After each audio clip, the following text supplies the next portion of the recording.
Thus while he spake, each passion dimmed his face, thrice changed with pale ire, envy, and despair, which marred his borrowed visage, and betrayed him counterfeit, if any eye beheld, for heavenly minds from such distempers foul are ever clear. Whereof he soon aware, each perturbation smoothed with outward calm, artificer of fraud, and was the first that practised falsehood under saintly show, deep malice to conceal, couched with revenge, yet not enough had practised to deceive Uriel once warned, whose eye pursued him down the way he went, and on the Assyrian mount saw him disfigured, more than could befall spirit of happy sort. His gestures fierce he marked, and mad demeanor, then alone, as he supposed, all unobserved, unseen. So on he fares, and to the border comes of Eden, where delicious paradise, now nearer, crowns with her enclosure green, as with a rural mound the champaign head, of a steep wilderness, whose hairy sides with thicket overgrown, grotesque and wild, access denied, and overhead upgrew insuperable height of loftiest shade, cedar, pine, and fir, and branching palm, a sylvan scene, and as the ranks ascend,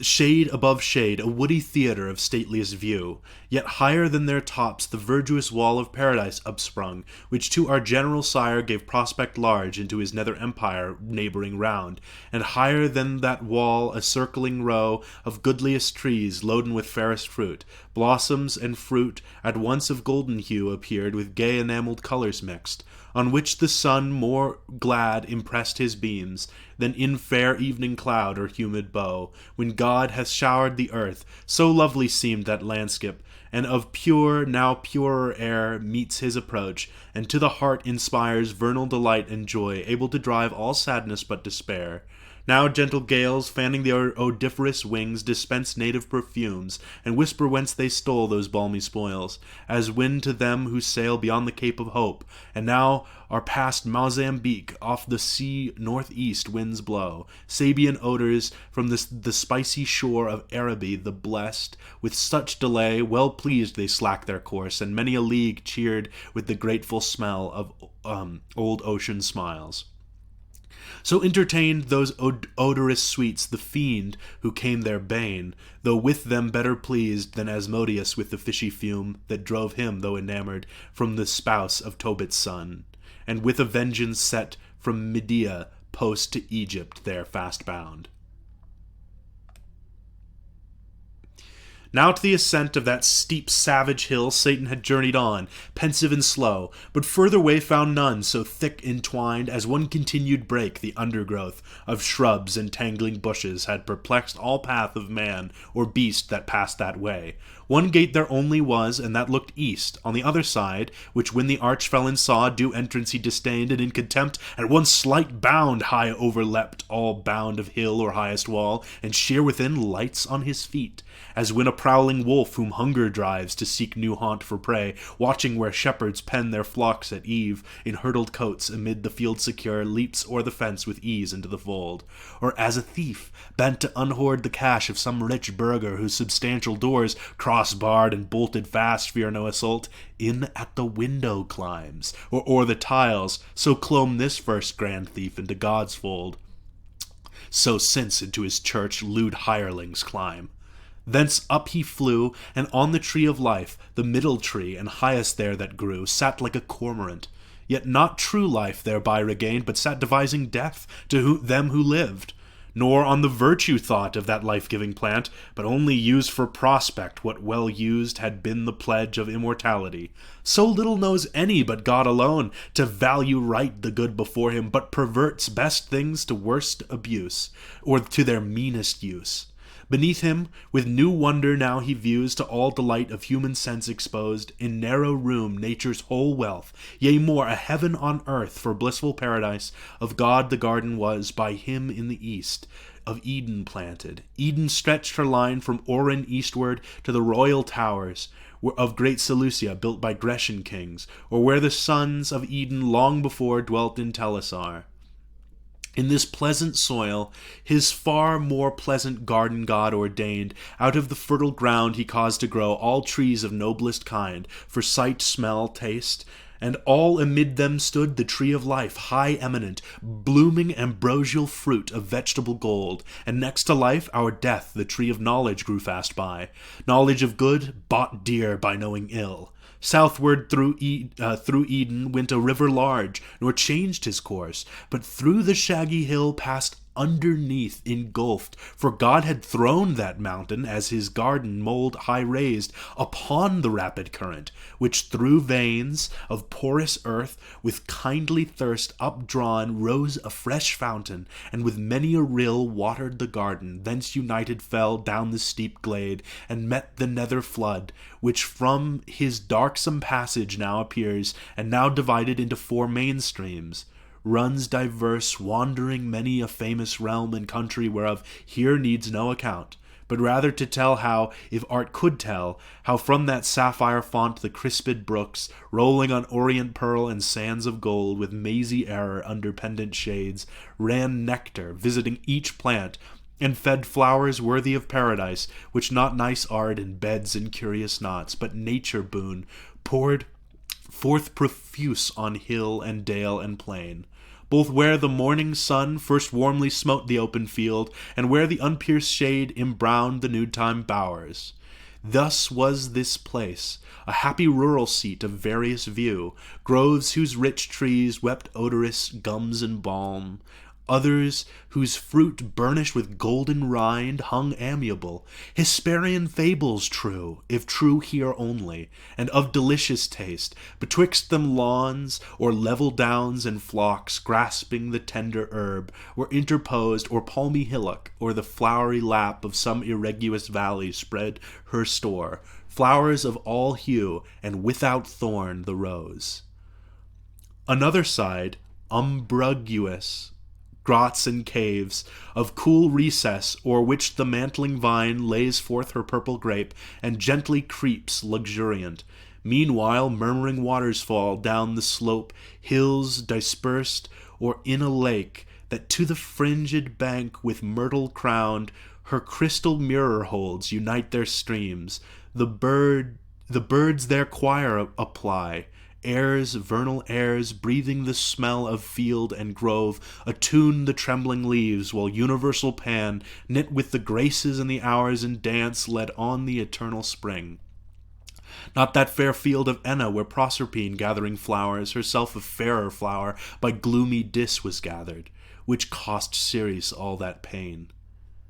to seek through the world,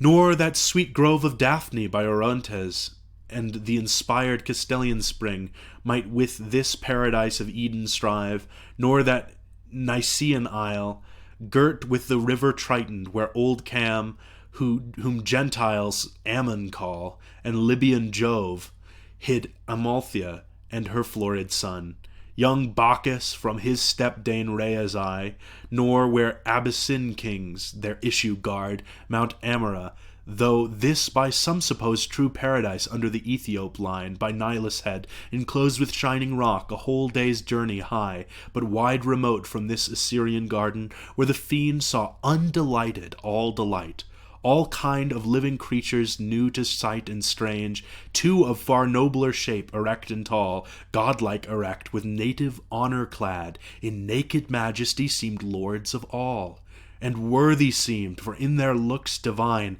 the image of their glorious Maker shone, truth, wisdom, sanctitude severe and pure, severe but in true filial freedom placed, whence true authority in men, though both not equal as their sex not equal seemed, for contemplation he and valor formed, for softness she and sweet attractive grace, he for God only, she for God in him. His fair large front and eye sublime declared absolute rule, and Hyacinthian locks, round from his parted forelock manly hung clustering, but not beneath his shoulders broad. She as a veil, down to the slender waist, her unadorned golden tresses wore dishevelled, but in wanton ringlets waved, as the vine curls her tendrils, which implied subjection, but required with gentle sway, and by her yielded, by him best received. Yielded with coy submission, modest pride, and sweet reluctant amorous delay. Not those mysterious parts were then concealed. Then was not guilty shame, dishonest shame, of nature's works, honor dishonorable, sin bred. How have ye troubled all mankind with shows instead, mere shows of seeming pure, and banished from man's life his happiest life, simplicity, and spotless innocence? So passed they naked on, nor shunned the sight of God or angel, for they thought no ill. So hand in hand they passed, the loveliest pair that ever since in love's embraces met. Adam, the goodliest man of men since born his sons, the fairest of her daughters Eve. Under a tuft of shade that on a green stood whispering soft, by a fresh fountain side, they sat them down, and after no more toil of their sweet gardening labor then sufficed to recommend cool zephyr, and made ease more easy, wholesome thirst and appetite, more grateful to their supper fruits they fell, nectarine fruits which the compliant boughs yielded them sidelong as they sat recline on the soft downy bank damasked with flowers. The savory pulp they chew, and in the rind, still as they thirsted, scoop the brimming stream. Nor gentle purpose, nor endearing smiles wanted, nor youthful dalliance as beseems fair couple, linked in happy nuptial league, alone as they, about them frisking played all beasts of the earth, since wild, and of all chase in wood or wilderness, forest or den, sporting the lion ramped, and in his paw dandled the kid. Bears, tigers, ounces, pards, gambled before them, the unwieldy elephant, to make them mirth, used all his might, and wreathed his lithe proboscis. Close the serpent sly, insinuating, wove with Gordian twine his beaded train, and of his fatal guile gave proof unheeded. Others on the grass couched, and now filled with pasture gazing sat, or bedward ruminating, for the sun declined was hasting now, with prone career, to the ocean isles, and in the ascending scale of heaven the stars that usher evening rose, when Satan, still in gaze as first he stood, scarce thus at length, failed speech recovered sad. O hell! What do mine eyes with grief behold into our room? Of bliss thus high advanced, creatures of other mould, earth-born perhaps, not spirits yet to heavenly spirits bright, little inferior, whom my thoughts pursue with wonder, and could love. So lively shines in them divine resemblance, and such grace the hand that formed them on their shape hath poured. Ah, gentle pair!